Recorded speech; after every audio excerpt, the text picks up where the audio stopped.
নুরুল হকের উপর হামলার ঘটনা তদন্তে কমিশন গঠন করে প্রজ্ঞাপন। প্রধান উপদেষ্টার সঙ্গে গোয়েন লুইসের সাক্ষাৎ। জাতিসংঘ সম্পূর্ণভাবে ফেব্রুয়ারিতে সাধারণ নির্বাচনের পক্ষে। লোহাগাড়ায় এনসিপি নেতার মারধরে যুবদল নেতার হাত ভাঙার অভিযোগ। পৃথক মামলায় দণ্ডাদেশ থেকে খালাস পেলেন টুকু, মীর নাসির ও মীর হেলাল। এতক্ষণ সংবাদ শিরোনাম শুনলেন, বিস্তারিত জানতে সাথেই থাকুন। নুরুল হকের ওপর হামলার ঘটনা তদন্তে কমিশন গঠন। সরকার মন্ত্রিপরিষদ বিভাগের প্রজ্ঞাপনের মাধ্যমে ১৯৫৬ সালের কমিশন অফ ইনকোয়ারি আইনের আওতায় একটি তদন্ত কমিশন গঠন করেছে, যার উদ্দেশ্য গণ অধিকার পরিষদের সভাপতি ও ডিএসের সাবেক ভিপি নুরুল হক নূর এর ওপর ২৯ আগস্টে ঘটানো আঘাত ও হামলার ঘটনা অনুসন্ধান করা। কমিশনের সভাপতি হবেন হাইকোর্ট বিভাগের বিচারপতি মোহাম্মদ আলী রাজা। সদস্য হিসেবে রয়েছেন স্বরাষ্ট্র মন্ত্রণালয়ের সিনিয়র সচিব ও সশস্ত্র বাহিনী বিভাগের প্রিন্সিপাল স্টাফ অফিসার। কমিশনকে ৩০ কার্যদিবসের মধ্যে রিপোর্ট জমা দিতে বলা হয়েছে এবং এটি অভিযুক্তদের চিহ্নিতকরণ, আইনানুগ ব্যবস্থা গ্রহণ এবং ভবিষ্যতে এমন ঘটনা প্রতিরোধে সুপারিশ জানাবে। ২.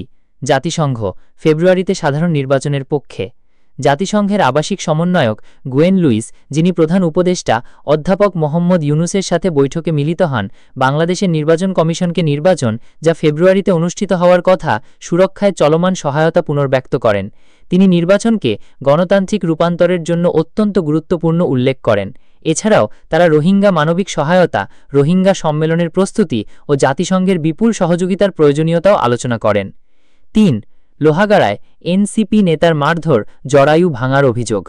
চট্টগ্রামের লোহাগাড়ায় জাতীয় নাগরিক পার্টির এনসিপি উপজেলা প্রধান সমন্বয়কারী জহিরুদ্দিনের বিরুদ্ধে যুবদল নেতা মোহাম্মদ ফারুককে মারধর করে হাত ভাঙার অভিযোগ উত্থাপিত হয়েছে। পরিবার অনুযায়ী, ফারুক বাধা দেওয়ার পর জহিরুদ্দিন ও তার সঙ্গীরা ফারুককে হাসপাতাল থেকে তুলে নিয়ে নির্জন স্থানে প্রহার করে জোর করে স্বীকৃতি গ্রহণ করেন এবং তারপর ফেসবুকে ছড়িয়ে দেওয়া হয়।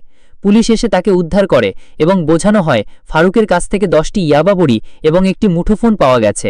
অভিযোগ অস্বীকার করে জহিরুদ্দিন বলেন, তাকে ষড়যন্ত্র করে ফাঁসানো হয়েছে এবং তিনি ফারুককে গণপিটুনি থেকে বাঁচাতে ঘটনাস্থলে গিয়েছিলেন। ফারুককে চট্টগ্রাম মেডিকেল কলেজ হাসপাতালে পাঠানো হয়েছে। ৪. টুকু, মীর নাসির ও মীর হেলালের দণ্ডাদেশ থেকে খালাস।